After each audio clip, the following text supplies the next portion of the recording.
ನಮಸ್ಕಾರ ಎಲ್ಲ ನನ್ನ ಸ್ನೇಹ ವರ್ಗಕ್ಕೂ ಹಾಗೆ ಆಧ್ಯಾತ್ಮ ಬಂಧುಗಳಿಗೂ. ಇವತ್ತಿನ ವಿಷಯ ತಮ್ಮನೇಲಿ ನೋಡಿದ್ದೀರಿ. ಈ ಕರ್ಮ ಅಂದರೆ ಈ ಕರ್ಮದ ಬಗ್ಗೆ ಮಾತನಾಡೋಣ ಇವತ್ತು. ಇದ್ರ ಬಗ್ಗೆ ಸಣ್ಣದಾಗಿ ಅಷ್ಟೇ ಒಂಚೂರು ಚಿಂತನೆ ಮಾಡೋಣ. ಕರ್ಮ ಅಂದ್ರೇನು, ಆ ಕರ್ಮ ಹೇಗೆ ಬರುತ್ತೆ, ಆ ಕರ್ಮಗಳ ಬಗ್ಗೆ, ಆ ಕರ್ಮದಲ್ಲಿ ಎಷ್ಟು ವಿಧ ಅಂತಿಲ್ಲ. ಕರ್ಮ ನಾವೇನು ಮಾಡ್ತೀವಿ ಅದೆಲ್ಲವೂ ಕರ್ಮವೇ, ವಿಧಗಳಂತೂ ಬರಲ್ಲ. ಆದರೆ ಈ ಕರ್ಮ ಅನ್ನುವಂಥದ್ದು ಇದೆಯಲ್ಲ, ಬಹಳ ಸೂಕ್ಷ್ಮವಾದ ವಿಚಾರ ಮತ್ತು ಇದರ ಆಳ ಬಹಳ ದೊಡ್ಡದಿದೆ. ಕರ್ಮ ಅಂದ ತಕ್ಷಣ ನಾವು ಕಾರ್ಯ ಅಥವಾ ನಾವು ಮಾಡೋ ಕೆಲಸ ಕರ್ಮ ಅಂದ್ಬಿಡ್ತೀವಿ. ಆದರೆ ಈ ಕರ್ಮದಲ್ಲಿ ಕೆಲಸ ಒಂದೇ ಅಲ್ಲ, ಕಾರ್ಯ ಒಂದೇ ಅಲ್ಲ, ಅಥವಾ ನಿಮ್ಮ ಆಲೋಚನೆ ಯೋಚನೆಗಳು ಇವೆಲ್ಲವೂ ಬರುತ್ತೆ. ನೀವು ಮನಸ್ಸಲ್ಲಿ ಏನು ಅನ್ಕೊಂತೀರಲ್ಲ ಅದು ಕೂಡ ಒಂದು ಕರ್ಮವೇ. ಅದನ್ನು ಇವತ್ತಿನ ಈ ವಿಡಿಯೋದಲ್ಲಿ ತಿಳ್ಕೊಳ್ಳೋಣ. ಹಾಗಾಗಿ ಎಲ್ರಿಗೂ ಕೂಡ ಜ್ಞಾನ ಸಂಗಮಕ್ಕೆ ಸ್ವಾಗತ, ಸುಸ್ವಾಗತ. ಚಾನಲ್ನ ಸಬ್ಸ್ಕ್ರೈಬ್ ಮಾಡ್ಕೊಳ್ರಿ, ಶೇರ್ ಮಾಡಿರಿ, ಆದಷ್ಟು ಲೈಕು ಕಮೆಂಟ್ ಮಾಡಿರಿ. ನಿಮ್ಮ ಮನಸ್ಸಲ್ಲಿ ಏನಿದೆ ಅಥವಾ ಈ ವಿಷಯಗಳ ಬಗ್ಗೆ ನಾನು ಮಾತನಾಡ್ತಾ ಇರುವಂಥದ್ದು ತಪ್ಪಾ ಸರಿನಾ, ಅಥವಾ ಎಲ್ಲಾದರೂ ತಿದ್ಕೊಳ್ಬೇಕಾ, ಅಥವಾ ನಿಮ್ಮ ಬಳಿ ಏನಾದರೂ ಸಲಹೆ ಸೂಚನೆಗಳಿದ್ದರೆ ಕಮೆಂಟ್ ಬಾಕ್ಸಲ್ಲಿ ಖಂಡಿತವಾಗ್ಲೂ ಬರೀರಿ. ಏಕೆಂದರೆ ಯಾರೋ ಹೇಳಿದ್ದನ್ನು ನೇರವಾಗಿ ತಗೊಳ್ಳೋದು ಕೂಡ ಒಂದು ತಪ್ಪೇ. ಪ್ರಶ್ನಿಸಿ, ಏನು ತಪ್ಪಿದೆಯೋ ಅಥವಾ ಸರಿ ಇದೆಯೋ ಪ್ರಶ್ನೆ ಮಾಡಿ. ಆಮೇಲೆ ಅದು ನಿಮಗೆ ಅವಶ್ಯಕ ಅನಿಸಿದರೆ ತೆಗೆದುಕೊಳ್ಳಿ, ನೋ ಪ್ರಾಬ್ಲಮ್. ಹಾಗಾದರೆ ವಿಡಿಯೋನ ಶುರು ಮಾಡೋಣ. ಕರ್ಮ, ಇದರ ಬಗ್ಗೆ ಉಪನಿಷತ್ತು, ವೇದಗಳಲ್ಲಿ, ಕಠೋಪನಿಷತ್ತು, ಆಮೇಲೆ ಇನ್ನೂ ಹಲವಾರು ಉಪನಿಷತ್ತುಗಳಲ್ಲಿ ಇದರ ಬಗ್ಗೆ ಉಲ್ಲೇಖವಿದೆ. ಈ ಕರ್ಮ ಅನ್ನುವಂಥ ವಿಚಾರ ಇದೆಯಲ್ಲ, ಇದು ಕೇವಲ ಕೆಲಸವಾಗದೆ, ಕೇವಲ ಕಾರ್ಯವಾಗದೆ, ಅದು ನಮ್ಮ ಮನಸ್ಸಿನಲ್ಲಿರುವ ಆಲೋಚನೆಗಳು, ಯೋಚನೆಗಳು, ಆಮೇಲೆ ಈ ನಾವು ಆಶೀರ್ವಾದ ಮಾಡ್ತೀವಲ್ಲ ಹರಕೆಗಳು, ಅವುಗಳಲ್ಲೂ ಕೂಡ ಕರ್ಮ ಇದೆ. ಬರೀ ನೀವು ಕೈಯಿಂದನೋ ಅಥವಾ ಮಷಿನ್ಗಳಿಂದಲೇ ಮಾಡುವಂಥ ಕೆಲಸಗಳು ಮಾತ್ರ ಕರ್ಮ ಅಲ್ಲ. ನೀವು ಮಾನಸಿಕವಾಗಿ ಒಂದಿಷ್ಟು ಯೋಚನೆ ಮಾಡ್ತೀರಲ್ಲ, ಅವುಗಳು ಕೂಡ ಕರ್ಮದ ಪಟ್ಟಿಗೆ ಸೇರಿಕೊಳ್ಳುತ್ತವೆ. ಫಾರ್ ಎಕ್ಸಾಂಪಲ್, ಬಾಯಿ ತುಂಬ ರಾಮ ರಾಮ ಅನ್ನೋದು, ಮನಸ್ಸಲ್ಲಿ ಹೊಡ್ರಿವನ, ಅಥವಾ ಬಾಯಿ ತುಂಬ ಅವನು 100 ವರ್ಷ ಚೆನ್ನಾಗಿರಲಿ, ಬಾಳಲಿ, ಅಥವಾ ಅವನಿಗೆ ಮಕ್ಕಳು ಮರಿ ಆಗಲಿ, ಸಂತಾನ ಪ್ರಾಪ್ತಿ ಆಗಲಿ ಅಂತ ಹರಿಸೋದು ಅಥವಾ ಆಶೀರ್ವಾದ ಮಾಡೋದು. ಮನಸ್ಸಲ್ಲಿ ಈ ನನ್ನ ಮಗ ಯಾವಾಗ ತೊಲಗ್ತಾನೆ, ಇವನಿಂದ ನನಗೆ ತುಂಬ ತೊಂದರೆ ಇದೆ, ತೊಂದರೆ ಅನ್ನೋಕ್ಕಿಂತ ಅವನು ಹಾಳಾಗಿ ಹೋಗಲಿ, ಎಕ್ಕುಟ್ಟೋಗ್ಲಿ ಅಂತ ಏನು ಬಯಸ್ತೀವಲ್ಲ ಮನಸ್ಸಲ್ಲಿ, ಅದು ಕೂಡ ಒಂದು ಕರ್ಮದ ವಿಭಾಗವೇ. ಬರೀ ಕೆಲಸಗಳಷ್ಟೇ ಅಲ್ಲ, ಕರ್ಮದ ವಿಭಾಗವೇ ಅದು. ಹಾಗಾದರೆ ಈ ಕರ್ಮಗಳು ನಮಗೆ ಹಿಂದಿನ ಜನ್ಮದಿಂದ ಬಂದಿದ್ದ, ಅಥವಾ ಈಗ ಪ್ರಚಲಿತದಲ್ಲಿರುವ ಕರ್ಮಗಳೇ, ಅಥವಾ ನಾವು ಮಾಡ್ಕೊಂಡ ಕರ್ಮನ, ಅಥವಾ ನಮ್ಮ ಅಪ್ಪನಿಂದ ಬಂದಿದ್ದ ಕರ್ಮನ? ಕರ್ಮ ಪೂರ್ವಾಗ್ರಹದಲ್ಲೂ ಇರುತ್ತದೆ, ಅಂದರೆ ಹಿಂದಿನ ಜನ್ಮದಿಂದಲೂ ಬಂದಿರುತ್ತದೆ. ಆಮೇಲೆ ಅಪ್ಪನಿಂದ ಮಗನಿಗೆ ಕರ್ಮ ಟ್ರಾನ್ಸ್ಫರ್ ಆಗ್ತದ ಅನ್ನುವಂಥ ಪ್ರಶ್ನೆ ಬಹಳ ಜನರಲ್ಲಿರುತ್ತೆ. ಹೌದು, ಅಪ್ಪನಿಂದ ಮಗನಿಗೂ ಕೂಡ ಕರ್ಮ ಟ್ರಾನ್ಸ್ಫರ್ ಆಗುತ್ತೆ. ಇದು ಯಾವ ವಿಧವಾದ ಕರ್ಮಗಳು ಟ್ರಾನ್ಸ್ಫರ್ ಆಗ್ತವೆ? ಹಾಗಾದರೆ ಈಗ ನಮ್ಮ ಪ್ರಚಲಿತದಲ್ಲಿ ಕರ್ಮಗಳು ನಾವು ಮಾಡ್ಕೊಳ್ತೀವಲ್ಲ, ಈ ಕರ್ಮ ಯಾವ ರೀತಿ ಬರುತ್ತೆ? ಒಂದು 2-3 ನಿಮಿಷ ಹೇಳ್ಬಿಡ್ತೀನಿ. ಅಪ್ಪನ ಮೂಲಕ ಕರ್ಮ ನಮಗೆ ಟ್ರಾನ್ಸ್ಫರ್ ಆಗುತ್ತೆ ಅಂತಂದರೆ, ಆ ಕರ್ಮದ ವಿಧ ಯಾವುದೇ ರೀತಿ ಇರ್ತದಪ್ಪ ಅಂತಂದರೆ ಶಾಪಗಳು.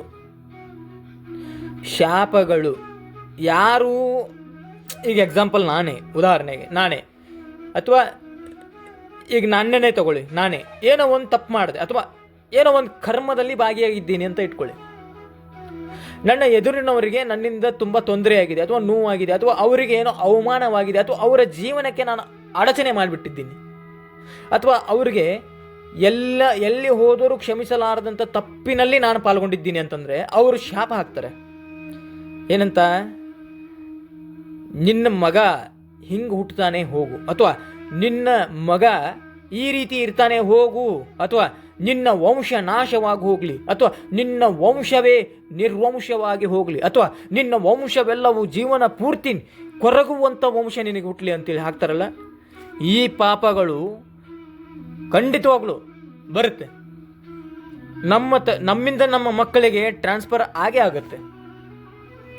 ಅಬ್ಸರ್ವ್ ಮಾಡಿ ನೋಡಿಬೇಕಾದ್ರೆ ನಿಮ್ಮ ಅಪ್ಪ ಅಥವಾ ನೀವು ಕೇಳುಗರಲ್ಲೇ ಯಾರೋ ಒಬ್ಬರಷ್ಟು ಒಂದಿಷ್ಟು ಪೀಡೆಗಳಿಗೆ ಅಥವಾ ನಿಮ್ಮ ಕರ್ಮಗಳಿಗೆ ನೀವು ತೊಂದರೆ ಅನುಭವಿಸ್ತಿದ್ದೀರಿ ಅಂತಂದರೆ ನಿಮ್ಮ ತಂದೆಯ ಪೂರ್ವಾಪರಗಳನ್ನು ವಿಚಾರಿಸಿ ನೋಡಿ. ಅವರು ಏನಾದರೂ ಕರ್ಮ ಮಾಡಿ ಅಥವಾ ಶಾಪ ತಾಗೋದಿಲ್ಲ ಅಂತಿಲ್ಲ. ಈಗಿನ ಕಾಲದಲ್ಲೂ ಶಾಪ ಯಾವತ್ತಿದ್ರೂ ತಾಗುತ್ತೆ, ಆದರೆ ಅಂದಿನ ಕಾಲದಲ್ಲಿ ಇನ್ಸ್ಟಂಟ್ ಶಾಪ ತಾಗ್ತಾ ಇತ್ತು. ಆದರೆ ಈಗ ಹಂಗಿಲ್ಲ, ಇನ್ಸ್ಟಂಟಾಗಿ ಸಿಗಲ್ಲ. ಬಟ್ ಅದು ಅವರ ಮಕ್ಕಳು ಅಥವಾ ಅವರ ವಂಶಕ್ಕೆ ತಾಗುತ್ತೆ ಶಾಪಗಳು.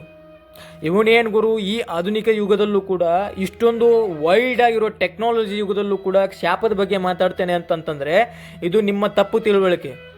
ಕರ್ಮ ಖಂಡಿತವಾಗ್ಲೂ ಬರುತ್ತೆ.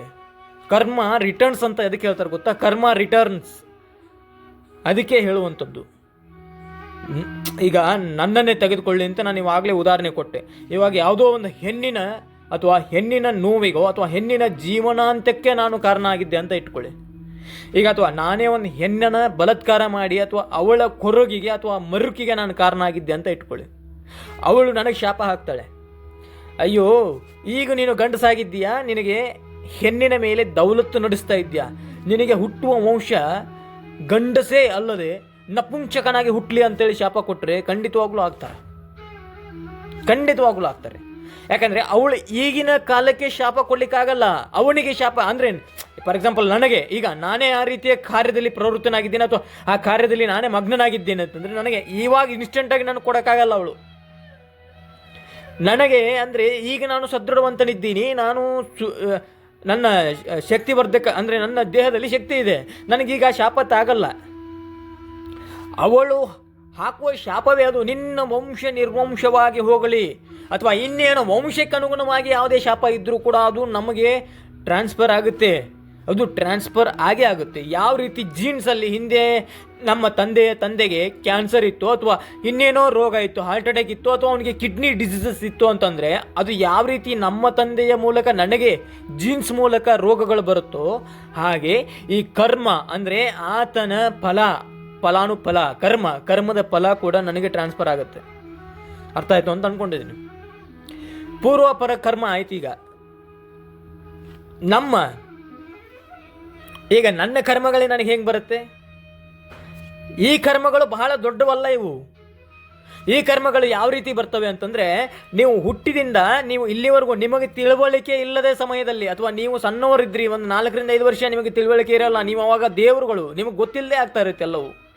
ನಿಮಗೆ ಒಂದು ವಿವೇಚನಾ ಶಕ್ತಿ ಅಥವಾ ಯೋಚನಾ ಶಕ್ತಿ ಬಂದ ಮೇಲೆ ಅಥವಾ ನಿಮ್ಮ ಜೀವನದಲ್ಲಿ ಏನನ್ನ ಮಾಡಿದರೆ ಒಳಿತು, ಏನನ್ನ ಮಾಡಿದರೆ ಕೆಡಕು ಅನ್ನುವಂಥದ್ದು ನಿಮ್ಮ ಜ್ಞಾನಕ್ಕೆ ಅಥವಾ ನಿಮ್ಮ ಆತ್ಮಕ್ಕೆ ಗೊತ್ತಾಗುತ್ತೆ. ಅಂದವಾಗ ನೀವು ಮಾಡುವ ಕರ್ಮಗಳಿದ್ದಾವಲ್ಲ, ಅವು ನಿಮಗೆ ವಿತಿನ್ 10 to 15 ಇಯರ್ಸಲ್ಲಿ ರಿಟರ್ನ್ ಬರುತ್ತೆ. ಫಾರ್ ಎಕ್ಸಾಂಪಲ್ ಏನು, ಕಳ್ಳತನ. ನಿಮ್ಗೆ ಗೊತ್ತು, ಪಾಪ ಅವ್ರು ಯಾರು ಹಾಸ್ಪಿಟ್ಲಿಗೆ ಹೋಗಬೇಕು ಅಥವಾ ಇನ್ನೇನೋ ಕೆಲಸಕ್ಕೆ ಅಂತ ಕೂಡಿಟ್ಟ ಹಣವನ್ನು ನೀವು ತಂದು ಅದನ್ನು ಕಳ್ಳತನ ಮಾಡ್ಕೊಂಡು ಬಂದು ಇನ್ಯಾವುದೋ ಕೆಲಸಕ್ಕೆ, ದುಶ್ಚಟಕ್ಕೂ ಅಥವಾ ಇನ್ಯಾವುದೋ ಒಂದು ಕಾರ್ಯಕ್ಕೆ ನೀವು ಬಳಸ್ಕೊಳ್ತೀರಲ್ಲ, ಅದು ಕಳೆದೋಯ್ತು ಅಂತ ಅವ್ರು ಸುಮ್ಮನೆ ಆಗ್ತಾರೆ. ಆದರೆ ಮೇಲೆ ಇದ್ದಾನಲ್ಲ ಭಗವಂತ, ಅವನು ಸುಮ್ಮನೆ ಬಿಡಲ್ಲ. ನೀನು ಇಲ್ಲಿ ಎಷ್ಟು ಹಾಕಿದೀಯಾ ಅದರ 10ರಷ್ಟು ಇನ್ನು 10-15 ವರ್ಷದಲ್ಲಿ ನೀನು ಹಾಸ್ಪಿಟ್ಲಿಗೆ ಹಾಕ್ತೀಯಾ, ನೀನು ಕಳ್ಕೊತೀಯ ಅಂತ ಹೇಳಲ್ಲ. ಹಾಸ್ಪಿಟಲೈಸ್ಡ್ ಆಗ್ತೀಯಾ, ನೀನು ಎಷ್ಟು ನಿನ್ನ ಕದ್ದಿರ್ತೀಯ ಅದರ 10ರಷ್ಟು ನೀನು ಹಾಸ್ಪಿಟ್ಲಿಗೆ ಹಾಕಲೇಬೇಕು. ಯಾಕಂದರೆ ಅದು ನಿನಗೆ ಫಾರ್ವರ್ಡಿಂಗ್ ಕರ್ಮ. ಅದು ನಿನ್ನ ಭವಿಷ್ಯ ಇತಿಹಾಸದಲ್ಲಿ ನಿನ್ನ ಭೂತಕಾಲದಲ್ಲಿ ಏನು ಮಾಡ್ಕೊಂಬಂದಿದ್ದೀಯಾ ಅದರ ವರ್ತಮಾನ ಕಾಲದಲ್ಲೋ ಅಥವಾ ಭವಿಷ್ಯತ್ತದಲ್ಲೋ ನಿನಗದು ಅನುಭವಿಸ್ತೀಯ. ನೀನು ಅನುಭವಿಸಲೇಬೇಕು, ಅದಕ್ಕೆ ವಿಧಿಯೇ ಇಲ್ಲ. ಅಥವಾ ಇನ್ಯಾವುದೋ ಒಂದು ಹೆಣ್ಣಿಗೆ, ನನ್ನ ಸ್ನೇಹಿತನಿದ್ದಾನೆ, ಈಗ ಆಲ್ರೆಡಿ ನಾನು ಅವನ ಬಗ್ಗೆ ಮಾತನಾಡಬೇಕು, ಆದರೆ ಅದು ಬೇಡ. ನನ್ನ ಸ್ನೇಹಿತ ಯೌವನಾವಸ್ಥೆಯಲ್ಲಿ ಸುಮಾರು 3-4 ಜನರಿಗೆ ಪ್ರೀತಿಯ ಹೆಸರಲ್ಲಿ ನಾಟಕವಾಡಿ ಎಲ್ಲ ರೀತಿ ಬಳಸ್ಕೊಂಡು ಇವಾಗ ಬಿಟ್ಟುಬಿಟ್ಟ. ಆಯಿತು, ಅವ್ರಿಗೆ ಮದುವೆ ಆಯಿತು, ಏನೋ ಅವ್ರು ಸುಖ ಜೀವನದಲ್ಲಿ ನಡೆಸ್ತಾ ಇದ್ದಾರೆ, ಅದ್ಭುತವಾಗಿದೆ ಅವರ ಜೀವನ. ಇವಾಗ ಅವನ ಕರ್ಮ ಇರುತ್ತಲ್ಲ, ಬಿಡುತ್ತ ಅದು. ಅವನಿಗೊಂದು ಮದುವೆ ಆಗಲಿಕ್ಕೆ ಹೆಣ್ಣು ಸಿಗ್ತಾ ಇಲ್ಲ ಈಗ. ಹೆಣ್ಣಿನ ಶಾಪನೋ ಅಥವಾ ಹೆಣ್ಣಿನ ಕರ್ಮಗಳು ಆ ಹೆಣ್ಣಿನ ರೂಪದಲ್ಲೇ ಕಾಡುತ್ತೆ. ಅಥವಾ ನೀವೇನಾದರೂ ಕಳ್ಳತನದಲ್ಲೋ ಅಥವಾ ಮರ್ಡರ್ ಅಥವಾ ಇನ್ಯಾವುದೋ ಒಂದು ವಿಷಯದಲ್ಲಿ ಭಾಗಿಯಾಗಿದ್ದೀರಿ ಅಂತಂದರೆ ಆ ಕರ್ಮಗಳು ನಿಮ್ಮನ್ನು ಖಂಡಿತವಾಗ್ಲೂ ಆಸ್ಪತ್ರೆಯಲ್ಲಿ ಕಾಡುತ್ತೆ.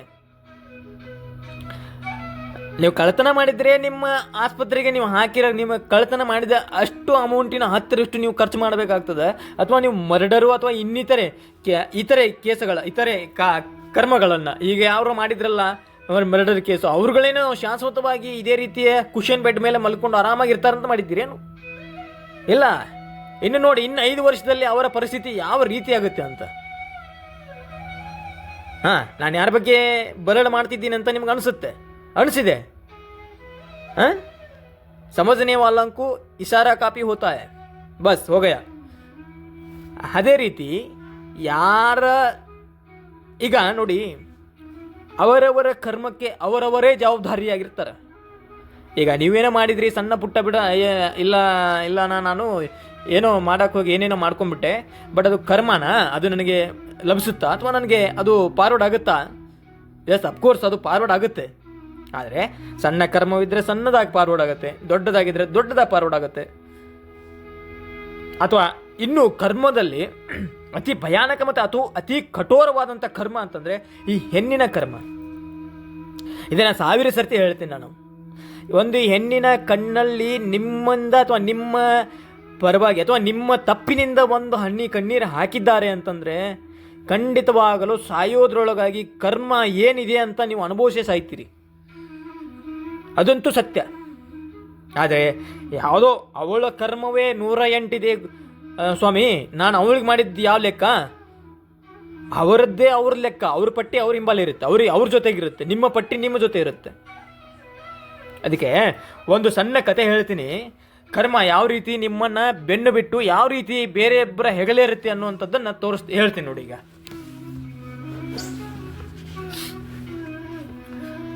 ಒಂದು ಸಾಮ್ರಾಜ್ಯ, ಒಂದು ರಾಜಧಾನಿ, ರಾಜ್ಯ ಅಥವಾ ಸಾಮ್ರಾಜ್ಯ. ಆ ರಾಜ್ಯದಲ್ಲಿ ಒಬ್ಬ ರಾಜ, ಮಹಾನ್ ಪ್ರತಿಷ್ಠಿತ ರಾಜ, ಬಹಳ ದೊಡ್ಡ ಸಾಮ್ರಾಜ್ಯ ಅವನದು.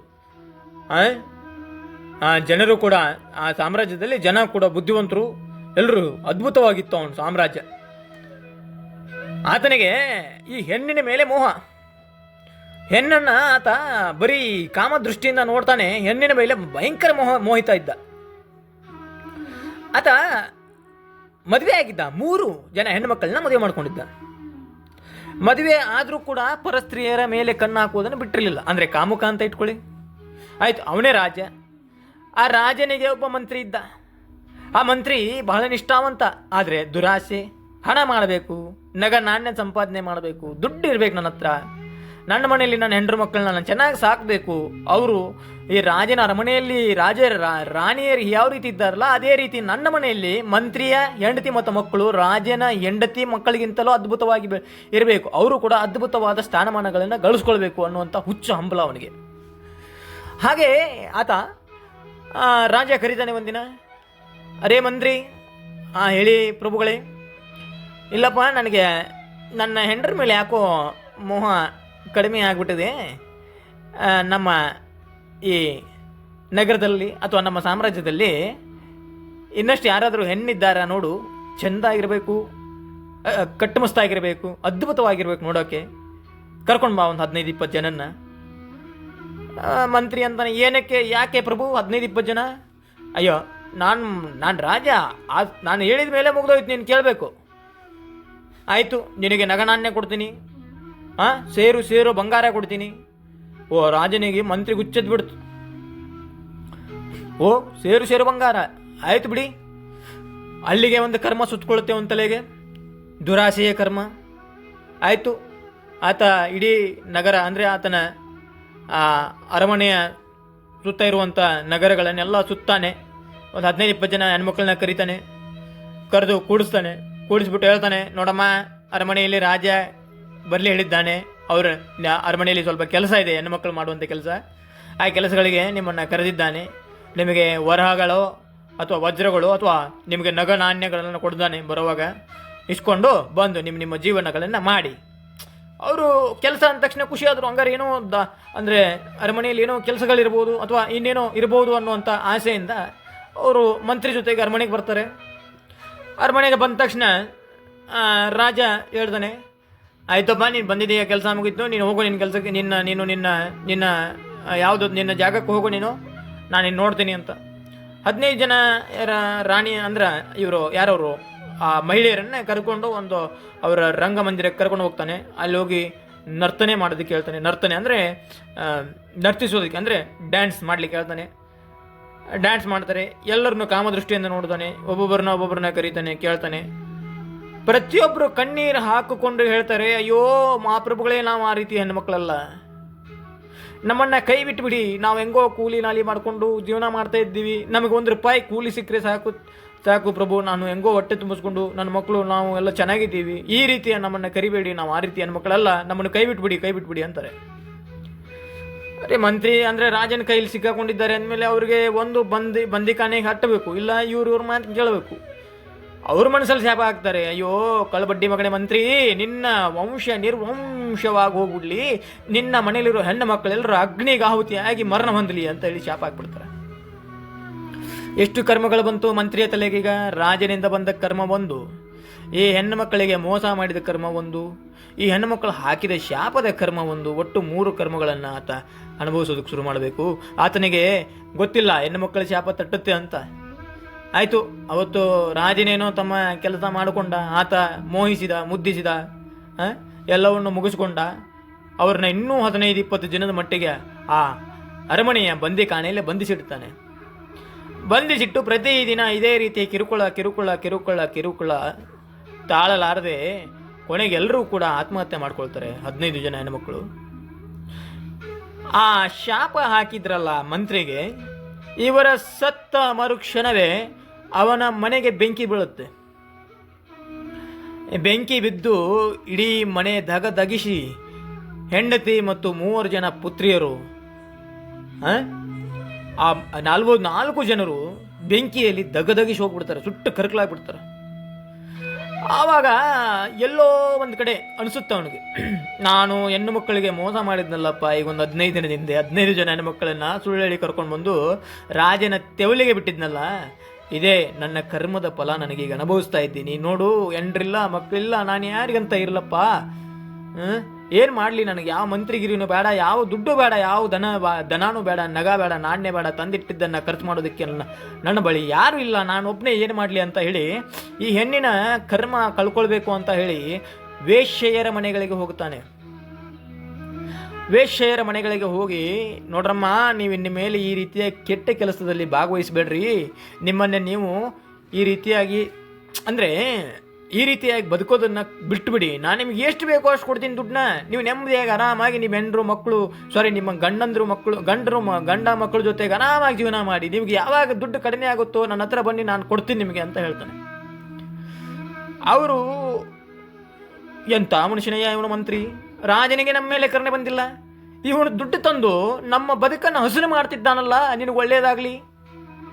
ಆಯಿತು, ಕರ್ಮದಲ್ಲೇನೋ ಒಂದು 10% ಕಡಿಮೆ ಆಯಿತು, ನಿನಗೆ ಒಳ್ಳೆಯದಾಗಲಿ, ನಿನಗೆ ಹೆಂಡ್ರು ಮಕ್ಕಳು ಚೆನ್ನಾಗಿರ್ಲಪ್ಪ, ಇಲ್ಲದೇ ಇರೋ ಹೆಂಡ್ರು ಮಕ್ಕಳಿಗೆ ಆಶೀರ್ವಾದ ಮಾಡ್ತಾ ಇದ್ದಾರೆ. ಆಯಿತು, ಕರ್ಮವನ್ನು ಸಹಿಸಿಕೊಳ್ಳೋದಕ್ಕೆ ಈ ಮಂತ್ರಿ ಮಾಡ್ತಿದ್ದಾನೆ ಪುಣ್ಯವನ್ನು, ಆದರೆ ಅಲ್ಲಿ ವರ ಕೊಡ್ತಾ ಇದ್ದಾರಲ್ಲ, ಆಶೀರ್ವಾದ ಮಾಡ್ತಿದ್ದಾರಲ್ಲ, ಅಥವಾ ಹರಿಸ್ತಾ ಇದ್ದಾರಲ್ಲ, ಯಾರಿಗೆ ಹರಿಸ್ತಾ ಇದ್ದಾರೆ? ಹೆಂಡ್ರು ಮಕ್ಕಳು ಚೆನ್ನಾಗಿರ್ಲಪ್ಪ. ನೋಡ್ರಿ, ಕರ್ಮ ಯಾವ ರೀತಿ ಪ್ರತಿಫಲನವಾಗುತ್ತೆ ಅಂತಂದ್ರೆ ಅದನ್ನು ಹೇಳಲಿಕ್ಕೆ ಅಷ್ಟು ಸುಲಭವಾದಂಥ ವಾಕ್ಯಗಳಲ್ಲಿ ಸಿಗೋದಿಲ್ಲ. ಅದಾದ ಮೇಲೆ ಆ ಒಂದು ಜಾಗವನ್ನು ಬಿಟ್ಟು ಈ ಕಳ್ಳಬಟ್ಟಿ, ಅಂದರೆ ಅಂದಿನ ಕಾಲದಲ್ಲಿ ಕಳ್ಳಬಟ್ಟಿಯನ್ನು ಕಟ್ತಾ ಇದ್ರು, ಕಳ್ಳಬಟ್ಟಿನೋ ಅಥವಾ ಮದ್ಯ ತಯಾರಿಸ್ತಾ ಇದ್ರು. ಅಂಥವ್ರಿಗೆ ಹೋಗಿ ಹೇಳಿ, ನೋಡ್ರಪ್ಪ, ನನ್ನ ಹತ್ರ ಇಷ್ಟೊಂದು ದುಡ್ಡಿದೆ, ನೀವಿನ ಮೇಲೆ ಯಾವತ್ತೂ ನಮ್ಮ ನಗರದಲ್ಲಿ ಮದ್ಯ ಮಾರಾಟ ಮಾಡಬಾರ್ದು. ಯಾಕೆ ಅವರ ಬದುಕುಗಳಿಗೆ ಬೆಂಕಿ ಹಚ್ತಾ ಇದ್ದೀರಿ? ಯಾಕೆ ಅವರ ಬದುಕನ್ನು ಬರಡಾಗಿಸ್ತಾ ಇದ್ದೀರಿ? ನೀವು ಬೇಡಪ್ಪ, ಈ ಕಾಯಿಸೋದನ್ನು ಇಲ್ಲಿಗೆ ಬಿಟ್ಟು ಬಿಡ್ರಿ, ನಾನು ನಿಮಗೆ ಎಷ್ಟು ಬೇಕೋ ಅಷ್ಟು ದುಡ್ಡನ್ನು ಕೊಡ್ತೀನಿ, ಆ ದುಡ್ಡಿನಿಂದ ನಿಮ್ಮ ಜೀವನಗಳನ್ನು ಕಟ್ಕೊಡ್ರಯ್ಯ. ಅವನು ಹೇಳ್ತಾನೆ, ಅಲ್ಲ ಕಣಯ್ಯ ರಾಜನೇ, ನಮಗೇನು ಅನ್ನಲ್ಲ, ನೀನು ಮಂತ್ರಿ, ನೀನು ಬಂದು ದುಡ್ಡು ಕೊಡ್ತಿದ್ದೀಯ ಅಂದಮೇಲೆ ನಮಗೆ ಏನಕ್ಕೆ ಬೇಕು? ಈ ಹೊಗೆ ತಿಂದು ಅಲ್ಲಿ ಇಲ್ಲಿ ಆ ತೊಗಟೆಗಳನ್ನು ತಂದು ಬೆಲ್ಲ ತಂದು ಕಾಶಿ ಅದನ್ನು ಬಟ್ಟಿ ಇಳಿಸುವಂಥ ಕರ್ಮ ನಮಗೆ ಯಾಕಯ್ಯ? ನೀ ಕೇಳಿದಷ್ಟು ದುಡ್ಡು ಕೊಡ್ತೇನೆ ಅಂತಿದ್ಯಾ, ನಾನು ಬಿಟ್ಬಿಡ್ತೀನಿ ಬಿಡಯ್ಯ ಅಂತ ಹೇಳಿ ಬಿಟ್ಬಿಡ್ತಾರೆ ಅವರು. ಕಳ್ಕೊಂಡ ಕಣ್ರಿ ಮಂತ್ರಿ. ಹೀಗೆ ಹಲವಾರು ಕರ್ಮಗಳನ್ನು ತೊಳ್ಕೊಳ್ಳೋದಕ್ಕೆ ಆತ ಶ್ರಮಿಸ್ತಾನೆ. ಆ ನಗರದಲ್ಲಿ ಎಷ್ಟು ಜನ ದರಿದ್ರರಿದ್ದರೋ ಅಥವಾ ದೀನ ದಲಿತರಿದ್ದರೋ ಅಥವಾ ಅವರಿಗೆ ಯಾರ ಕೈಲಾಗದ ದರಿದ್ರ ಸ್ಥಿತಿಯಲ್ಲಿ, ಅಂದರೆ ದರಿದ್ರ ಅಂದರೆ ಏನು ಮಾಡೋಕ್ಕಾಗದೇ ಇರೋಂಥವ್ರಲ್ಲ, ಅಂದರೆ ದರಿದ್ರರು ಅಂತಂದರೆ ಆತನ ಕೈಯಲ್ಲಿ ಅಥವಾ ಆತನಿಗೆ ಏನನ್ನೂ ಮಾಡಿಕೊಳ್ಳಾಗದ ಪರಿಸ್ಥಿತಿಯಲ್ಲಿ ಇರ್ತಾರಲ್ಲ ಅವರಿಗೆ ದರಿದ್ರು ಅಂತಾರೆ. ಆ ದರಿದ್ರರ ಅಥವಾ ಆ ಒಂದು ಕೀಳಿರಿಮೆಯಲ್ಲಿರುವಂಥ ಎಲ್ಲ ಜನರನ್ನು ಮೇಲೆತ್ತುವಲ್ಲಿ ಈ ಮಂತ್ರಿ ಬಹಳ ಬಹಳ ಬಹಳ ಬಹಳ ಶ್ರಮ ಪಡ್ತಾನೆ. ಆಮೇಲೆ ಅವರ ಎಲ್ಲರ ಶ್ರಮದ ಪ್ರತಿಫಲವಾಗಿ ಎಲ್ಲರೂ ಈತನಿಗೆ ಹರಿಸ್ತಾರೆ ಅಂತಂದ್ರೆ ಏನು? ಒಳ್ಳೇದಾಗ್ಲಪ್ಪ, ನಿನ್ನ ಹೆಂಡ್ರ ಮಕ್ಕಳಿಗೆ ಒಳ್ಳೇದಾಗಲಿ, ನಿನ್ನ ಹೆಂಡ್ರ ಮಕ್ಕಳಿಗೆ ಒಳ್ಳೇದಾಗಲಿ, ನಿನಗೆ ಒಳ್ಳೇದಾಗಲಿ. ಯಾರ ಶಾಪದಿಂದ ತನ್ನ ಹೆಂಡ್ರು ಮತ್ತು ಮಕ್ಕಳನ್ನು ಕಳೆದುಕೊಂಡಿದ್ದನೋ ಅವನ ಕರ್ಮ ಅರ್ಧಕ್ಕಿಂತ ಹೆಚ್ಚು ಸವಿದು ಹೋಗಿತ್ತು, ಇನ್ನೂ ಸವಿಸ್ತಾನೆ ತನ್ನ ಜೀವನವನ್ನು. ಕೊನೆಗೆ ಆತ ತನ್ನ ವಯೋವೃದ್ಧಸ್ಥನಾಗಿ ಕಾಯಿಲೆ ಪೀಡಿತನಾಗಿ ಸಾಯ್ತಾನೆ. ಆದರೆ ರಾಜನನ್ನು ಯಾರೂ ನೆನೆಯಲಿಲ್ಲ, ಮಂತ್ರಿಯನ್ನು ನೆನೆಸ್ತಾರೆ. ನಗರದ ಜನರೆಲ್ಲರೂ ಆ ರಾಜ ಏನೂ ಮಾಡಲಿಲ್ಲ, ರಾಜ, ಅವನು ಮೋಹಿತ ರಾಜ, ಅಂದರೆ ಅವನು ಕಾಮುಕ ಅಂತ ರಾಜನಿಂದ ಏನು ಮಾಡಲಿಕ್ಕಾಗಲಿಲ್ವೋ ಅದನ್ನೆಲ್ಲವನ್ನು ಈ ಮಂತ್ರಿ ಮಾಡ್ತಾನಲ್ಲ ತನ್ನ ಕರ್ಮ ಕಳ್ಕೊಳ್ಳೋದಕ್ಕೆ. ಆ ಕರ್ಮ ಕಳ್ಕೊಳ್ತಾ ಆತ ದೇವರ ಸ್ಥಾನವನ್ನು ಪಡ್ಕೊಳ್ತಾನೆ ನಗರದಲ್ಲಿ. ಹಾಗಾಗಿ ಈ ಕರ್ಮಗಳು ಯಾರಿಂದ ಯಾವಾಗ ಹೇಗೆ ಬದಲಾಗ್ತಾ ಹೋಗ್ತವೆ ಅನ್ನುವಂಥದ್ದು ಅದು ಸ್ವಲ್ಪ ಯೋಚನೆ ಮಾಡಬೇಕಾದಂಥ ಸಂಗತಿಗಳು. ಹಾಗೆ ಈ ಕರ್ಮ ಇನ್ನೊಂದು ಪ್ರಶ್ನೆ ಬರ್ತಿರ್ಬೋದು ನಿಮಗೆ, ಅವ್ರು ಯಾರು ಹರಿಸಿದ್ರು ಅಥವಾ ಆಶೀರ್ವಾದ ಮಾಡಿದರೆ ಕರ್ಮ ಕಳೀತಾ? ಖಂಡಿತವಾಗ್ಲೂ ಕಳೆಯುತ್ತೆ. ಯಾಕೆಂತಂದರೆ ಕರ್ಮವೇ ನೀವು ಮಾಡಿಕೊಂಡಂಥ ತಪ್ಪು. ಫಸ್ಟು ಒಳ್ಳೆಯದನ್ನು ಮಾಡಿದರೆ ಒಳ್ಳೆಯದೇ ಆಗುತ್ತೆ. ಕೆಟ್ಟ ಕರ್ಮಗಳಿಗೆ ನೀವು ಯಾವಾಗ ಪಾದಾರ್ಪಣೆ ಮಾಡ್ತೀರೋ ಅಥವಾ ನಿಮಗೆ ಅರಿವಿಲ್ಲದೆ ಆಗುವ ಕರ್ಮಗಳು ಬೇರೆ. ಮತ್ತೆ ನಿಮಗೆ ಅರಿವಿಲ್ಲದೆ ಅಥವಾ ನೀವೇನೋ ಅಲ್ಲಿ ಅವನೋ ನಿಂತಿರ್ತಾನೆ ನೋಡಲ್ಲ, ನಿಮ್ಗೆ ಗೊತ್ತಿರಲ್ಲ, ಹಿಂದ್ಗಡೆಯಿಂದ ಬರ್ತೀರಾ, ಗೊತ್ತಿಲ್ಲ, ನಿಮ್ಗೆ ಕಾಣಿಸಿಲ್ಲ ಅಂದರೂ ಕೂಡ ಬಂದು ನೀವು ಅವರಿಗೆ ಡ್ಯಾಶ್ ಹೊಡಿತೀರ. ಅದೇನೋ ಕಾಗೆ ಕೊಂಡ್ರೋದಕ್ಕೋ ಟೊಂಗೆ ಮುರಿಯೋದಕ್ಕೋ ಸಮ ಅನ್ನೋ ಥರ ನೀವು ಹೋಗಿ ಅವರಿಗೆ ಡ್ಯಾಶ್ ಹೊಡೆದ ತಕ್ಷಣವೇ ಆತ ಉರುಳಿ ಬಿದ್ದು ಪ್ರಪಾತಕ್ಕೆ ಬಿದ್ದು ಸತ್ತೋಗ್ಬಿಡ್ತಾನೆ. ಆದರೆ ಇದು ನಿಮ್ಮ ಪ್ರಜ್ಞಾ ಮನಸ್ಸಿಗೆ ಗೊತ್ತಿಲ್ಲದೆ ಅಥವಾ ನಿಮ್ಮ ಆತ್ಮಕ್ಕೆ ಆ ಒಬ್ಬ ವ್ಯಕ್ತಿ ನಿಂತಿರುವುದು ಗೋಚರಿಸದೆ ಆಗಿರುವಂಥ ತಪ್ಪು. ಅದಕ್ಕೆ ಕರ್ಮ ಅನ್ನಲ್ಲ. ಅದು ಏನೋ ನಡಿಬಾರದ್ದು ನಡೆದೋಗಿದೆ, ಅದು ಬೇಕಂತ ಆಗಿರುವಂಥದ್ದಲ್ಲ, ಅದು ಕರ್ಮ ಅಲ್ಲ. ಆದರೆ ಅದು ಕರ್ಮದ ಹಾದಿಯಲ್ಲೇ ಬರುತ್ತೆ, ಬಟ್ ಅದು ಕೆಳಮಟ್ಟದ ಕರ್ಮ ಆಗಿರುತ್ತೆ. ಕೇವಲ ಎಲ್ಲೋ ನಿಮಗೆ ಗೊತ್ತಿರದೇ ಆಗಿರುವಂಥ ಕರ್ಮ. ಅಂದರೆ ನಿಮ್ಮ ಜಾಗೃತ ಮನಸ್ಸನ್ನು ನೀವು ವಿಚಲಿತಗೊಳಿಸಿ ಅಥವಾ ನಿಮ್ಮ ಮನಸ್ಸು ಇನ್ನೆಲ್ಲೋ ಬೇರೆ ಕಡೆ ಹರಿದು ಅಥವಾ ಇನ್ಯಾರ್ದೋ ದೃಷ್ಟಿಯಿಂದ, ಅಂದರೆ ಫಾರ್ ಎಕ್ಸಾಂಪಲ್ ಪಕ್ಕದಲ್ಲಿ ಯಾರೋ ಒಬ್ಬರು ಸುಂದರವಾದ ಸ್ತ್ರೀ ನಿಂತಿದ್ದಾಳೆ ಅಂತ ಇಟ್ಕೊಳ್ಳಿ. ಅವಳನ್ನು ನೋಡ್ತಾ ನೋಡ್ತಾ ನೋಡ್ತಾ ನಿಮ್ಮ ಮನಸ್ಸು ಆ ಕಡೆ ಎಳೆದಿದೆ, ಆ ಕಡೆ ನೋಡ್ತಿದ್ದೀರಿ.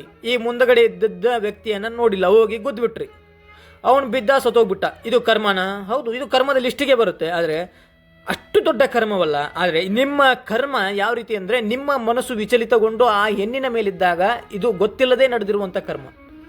ಇದು ಕೂಡ ಸವಿಸಲೇಬೇಕು. ಯಾಕಂತಂದರೆ ನೀವು ಸಹಿಸದೇ ಹೋದರೂ, ನೀವು ಸವಿಸದೆ ಹೋದರೂ ಕೂಡ ಕಾಕಿಯವರು ಬಿಡ್ತಾರೆ ನಿಮ್ಮನ್ನು. ಒಂದು 8 ವರ್ಷನೋ 10 ವರ್ಷನೋ ತಗೊಂಡೋಗಿಡ್ತಾರೆ. ಹಾಗೆ ಈ ಆಶೀರ್ವಾದಗಳು, ಅವರೆಲ್ಲ ಆಶೀರ್ವಾದ ಶತಮಾನಂಭವತಿ ಶತಾಯುಷ್ಯ, ಈ ರೀತಿ ಆಶೀರ್ವಾದಗಳನ್ನು ಮಾಡ್ತಿರ್ತಾರೆ. ಕರ್ಮಗಳು ಕಳೆಯೋದಕ್ಕೆ ಅಥವಾ ಕರ್ಮಗಳನ್ನು ಕಳ್ಕೊಳ್ಳೋದಕ್ಕೆ ಈ ಆಶೀರ್ವಾದಗಳು ಬಹಳ ಪ್ರಯೋಜನಕಾರಿಯಾಗಿರ್ತವೆ. ಒಳ್ಳೆಯದನ್ನು ಮಾಡಿ ಹರಿಸ್ಕೊಳ್ಳಿ ತಲೆ ಮೇಲೆ. ಯಾರು ಸುಮ್ಮನೆ ಹರಿಸಲ್ಲ ನಿಮಗೆ. ಹಾಗೆ ನೀವು ದಾಟ್ಕೊಂಡು ಹೋಗ್ತಿದ್ದೀರಿ ಅಂತ ಇಟ್ಕೊಳ್ಳಿ, ಯಾರು ನೋಡಿ ಬಾರಪ್ಪ ನಿನಗೆ ಬಾಯಲ್ಲಿ ನಿನಗೆ ಆಶೀರ್ವಾದ ಮಾಡ್ತೀನಿ, ಯಾರೂ ಕೂಡ ಆಶೀರ್ವಾದ ಮಾಡಲ್ಲ. ಯಾವಾಗ ಆಶೀರ್ವಾದ ಮಾಡ್ತಾರೆ ಅಂತಂದರೆ ನೀವು ಅವರಿಗೆ ಕೃತಜ್ಞರಾಗಿರಬೇಕು, ಅಥವಾ ನೀವು ಅವರಿಗೆ ಪ್ರೀತಿ ಪಾತ್ರರಾಗಿರಬೇಕು, ಅಥವಾ ನಿಮ್ಮಿಂದ ಅವರಿಗೆ ಏನಾದರೂ ಒಳಿತಾಗಿರಬೇಕು, ಅಥವಾ ನಿಮ್ಮಿಂದ ಅವರಿಗೆ ಏನಾದರೂ ಲಾಭ ಆಗಿರಬೇಕು, ಅಥವಾ ನಿಮ್ಮಿಂದ ಅವರಿಗೆ ಏನಾದರೂ ಒಳ್ಳೆಯ ಕೆಲಸಗಳು ನಡೆದಿರಬೇಕು. ಅಂದರೆ ಮಾತ್ರ ನೋಡಿ, ನಮ್ಮ ಊರಲ್ಲೇ ಸುಮಾರು ಜನ ಮಾತಾಡ್ತಿರ್ತಾರೆ. ಹಂಗೆ ಏನೋ ಒಂದು ನಾವು ನಮ್ಮ ಊರಲ್ಲಿ ಜಮೀನಿಗೆ ಹೋಗುವಂಥ ಹೆಣ್ಮಕ್ಳು ಅಥವಾ ಇನ್ನೇನೋ ಒಂದು ಯಾರೋ ಒಂದು ಹೆಣ್ಮಕ್ಳಿಗೆ ಏನೋ ಒಂದು ಕೆಲಸ ಸಹಾಯ ಮಾಡಿದ್ರೆ ಏನೋ ಒಂದು ಅವ್ರಿಗೆ ಎತ್ತಿ ತಲೆ ಮೇಲೆ ಇಟ್ಟು ಕಳಿಸ್ತೀವಿ. ಅಂದರೆ ಏನೋ ಒಂದು ಅವ್ರಿಗೆ ಎತ್ಕೊಳ್ಳೋಕ್ಕಾಗಿರಲ್ಲ, ಆಗ ಹೋಗಿ ನಾವು ಏನಮ್ಮ ಎತ್ತಿಡ್ಬೇಕಾ ತಲೆ ಮೇಲೆ ಅಂತ ಹೇಳಿದ ತಕ್ಷಣ ಆ ಮೂಟೇನೋ ಅಥವಾ ಇನ್ನೇನೋ ಒಂದು ಎತ್ತಿ ತಲೆ ಮೇಲೆ ಇಡ್ತೀವಿ. ಆಯ್ತಪ್ಪ ನಿನ್ನ ಹೆಂಡ್ರಿಗೆ ಒಳ್ಳೇದಾಗಲಿ. ನಮ್ದೆಂಥ ಕರ್ಮ ನೋಡ್ರಿ, ಗಂಡ ಹುಟ್ಟಿನ ಹೆಂಡ್ರ ಮೇಲೆ ಆಶೀರ್ವಾದ ಮಾಡ್ತಾರೆ ಅಂತಂದರೆ, ಹೆಂಡ್ರಿಗೆ ಒಳ್ಳೇದಾಗಲಿ ಅಂತಂದರೆ ನಿಮಗೂ ಬಂತಲ್ರಯ್ಯ. ಹೆಂಡ್ರಿಗೆ ಒಳ್ಳೇದಾಗಲಿ ಅಂತಂದರೆ ಅವಳು ಎಲ್ಲಿವರೆಗೂ ಸುಮಂಗ್ಲಿಯಾಗಿರ್ತಾಳೋ ಅಲ್ಲಿವರೆಗೂ ನಿನ್ನ ಆಯುಷ್ಯ ಗಟ್ಟಿ ಅಂತ. ಮತ್ತು ಹೆಂಡ್ರಿಗೆ ನಿಮ್ಮ ಹೆಣ್ಣು ಮಕ್ಕಳಿಗೆ ಅಥವಾ ನಿನ್ನ ಹೆಂಡತಿಗೆ ಆಶೀರ್ವಾದ ಮಾಡಿದ್ರೇನು, ನಿನ್ನ ಹೆಂಡತಿಗೆ ಅವಳು ಚೆನ್ನಾಗಿರಲಿ, ಒಳ್ಳೆಯವಳಾಗಲಿ, ಒಳ್ಳೇದಿರಲಿ ಅಂತಂತಂದರೆ ನಿನ್ನ ಆಯುಷ್ ಕೂಡ ಅವಳಷ್ಟೇ ಆಯುಷ್ ಅಲ್ವಾ. ಅವಳು ಎಲ್ಲಿವರೆಗೂ ಸುಮಂಗ್ಲಿಯಾಗಿರ್ತಾಳೋ ಅಲ್ಲಿವರೆಗೂ ನಿನ್ನ ಆಯುಷ್ಯ ಗಟ್ಟಿಯಾಗಿದೆ ಅಂತಲೇ ಅರ್ಥ. ಅದಕ್ಕೆ ಹಿರಿಯರು ಹೇಳುವಂಥದ್ದು ಈ ಕರ್ಮಗಳು, ಕರ್ಮ ರಿಟರ್ನ್ಸ್ ಅಂತಾರಲ್ಲ, ಇದೆ ನಾವು ಮಾಡಿರುವಂಥ ಕರ್ಮಗಳು ನಮಗೆ ಹಿಂದೆ ಯಾವಾಗಲೂ ಗೊತ್ತಿಲ್ಲದೇನೋ ಮಾಡಿರ್ತೀವಿ ಕೆಲವು ಕರ್ಮಗಳನ್ನು. ಅವು ನಮಗೆ ಮುಂದಿನ ದಿನಗಳಲ್ಲಿ ನಮ್ಮ ತೊಡರ್ಕೊಳ್ಳುತ್ತೆ, ಕಾಲಗಳಿಗೋ ಅಥವಾ ನಮ್ಮ ಜೀವನಕ್ಕೆ ತೊಡರ್ಕೊಳ್ಳುತ್ತೆ. ಹಾಗೆ ಇನ್ನೊಂದು ಕತೆ ಹೇಳ್ತೀನಿ, ಇದು ತುಂಬ ಅದ್ಭುತವಾಗಿದೆ. ಒಬ್ಬ ರೈತ ತನ್ನ ಗದ್ದೆಯಲ್ಲಿ ಬೀಜ ಹಾಕ್ತಿರ್ತಾನೆ. ಏನು ಅದ್ಭುತವಾದಂಥ ಅದನ್ನೆಲ್ಲ ಕಳೆ ಕಿತ್ತು ನೇಗಿಲು ಹೊಡೆದು ಸಮ ಮಾಡಿ ಬೀಜ ಹಾಕ್ತಾನೆ. ಪಕ್ಕದ ಗದ್ದೆಯವನು ಹೇಳ್ತಾನೆ, ನೋಡಪ್ಪ ಇಷ್ಟೆಲ್ಲ ಕಷ್ಟಪಡ್ತಿದ್ದೀಯಾ, ಇಷ್ಟೊಳ್ಳೆ ಬೀಜ ಮಾಡ್ತೀಯ, ಇಷ್ಟೊಳ್ಳೆ ಬೀಜ ಹಾಕ್ತಿದ್ದೀಯಾ, ಇಷ್ಟೊಂದು ಕಷ್ಟಪಟ್ಟು ಭೂಮಿನ ಹದಗೊಳಿಸ್ತಾ ಇದ್ದೀಯಾ, ಒಂದು ವೇಳೆ ಬೆಳೆ ಬರದೆ ಹೋದರೆ? ಅವನಂತಾನೆ ರೈತ, ಅಯ್ಯೋ ನಾನು ಮಾಡೋ ಕರ್ಮನ ನಾನು ಕರೆಕ್ಟಾಗಿ ಮಾಡಿಬಿಡ್ತೀನಿ, ಪ್ರತಿಫಲ ಬಯಸ್ದೆ, ಅದು ಇವ್ರು ಕೊಡ್ತಾನೋ ಬಿಡ್ತಾನೋ ಗೊತ್ತಿಲ್ಲ, ಏನೋ ಭೂಮಿ ತಾಯಿಗೆ ನಾನು ನಡ್ಕೊಂಡಿದ್ದೀನಿ ಅಷ್ಟೇ, ಅದಕ್ಕಿಂತ ಹೆಚ್ಚಿಗೆ ನಾನೇನು ಬಯಸೋಕ್ಕಾಗುತ್ತೆ? ಕೊಡೋ ಮನುಷ್ಯಿದ್ರೆ ಭೂಮಿ ತಾಯಿ ಕೊಡ್ತಾಳೆ, ಇಲ್ಲ ಅಂದರೆ ಬಿಡ್ತಾಳೆ ಅಷ್ಟೇ. ನನ್ನ ನಿತ್ಯದ ಕೆಲಸನ ನಾನು ಪ್ರತಿಫಲ ಬಯಸದೆ ಮಾಡ್ತೀನಿ ಅಂತಂದರೆ ಖಂಡಿತವಾಗ್ಲೂ ಆ ದಿನದ ಕೊನೆಯಲ್ಲಿ ನಿಮಗೆ ಒಳ್ಳೆಯ ಸುದ್ದಿಗಳು ಅಥವಾ ಒಳ್ಳೆಯ ಒಂದು ಪ್ರತಿಫಲ ಸಿಗುತ್ತೆ. ಆ ದಿನದ್ದು ಅಂತಂದರೆ ಆ ದಿನದ್ದಲ್ಲ, ನೀವು ಎಷ್ಟು ಒಳ್ಳೆಯ ಕೆಲಸಗಳನ್ನು ಮಾಡಿ ಎಷ್ಟು ದಿನ ನೀವು ಕಾಯ್ತೀರೋ ಅಷ್ಟು ಒಳ್ಳೆ ಪ್ರತಿಫಲ ಸಿಗುತ್ತೆ. ಅಂದರೆ ಸಬರ್ ಕಾ ಫಲ್ ಮೀಠಾ ಹೋತಾ ಹೈ ಯಾವಾಗಲೂ. ಮತ್ತು ನಾನಿವತ್ತು ದೇವರಿಗೆ ಕಾಯಿ ಹೊಡಿತಾ, ಇನ್ನೊಂದು ನಮ್ಮ ಜನರಲ್ಲಿ ಮೂಢನಂಬಿಕೆ ನೋಡಿ, ಮೂಢನಂಬಿಕೆ ಅನ್ನುತ್ತಾರೋ ಅದನ್ನ ಏನಂತೀರೋ ಗೊತ್ತಿಲ್ಲ ನನಗೆ. ಏನೋ ಒಂದು ಕೆಲಸ ಇರುತ್ತೆ, ನಮ್ಮ ಮನೇಲೇ ಇದ್ದಾರೆ, ನಾನು ಅವ್ರಿವ್ರು ತೊಗೊಳ್ಳಲ್ಲ, ನಮ್ಮ ಮನೇಲೇ ಇದ್ದಾರೆ, ಏನೋ ಒಂದು ಕಷ್ಟ ಬಂತು, ತಕ್ಷಣ ಹೋಗಿ ಅಲ್ಲಿ ಹೋಗಿ ಒಂದು 2 ಕಾಯಿ ತೊಗೊಂಬರೋ, ಆಯಿತು, ಒಂದು ಕಪ್ರ, ಆಮೇಲೆ ತೆಂಗಿನಕಾಯಿ, ಆಮೇಲೆ ಊದಿನ ಕಡ್ಡಿಗಳು, ಆಮೇಲೆ ಬಾಳೆಹಣ್ಣು, ಸಕ್ಕರೆ ಪುಟಾಣಿ ಇವನ್ನ ತಗೊಂಡು ದೇವಸ್ಥಾನಕ್ಕೆ ಹೋಗೋದು.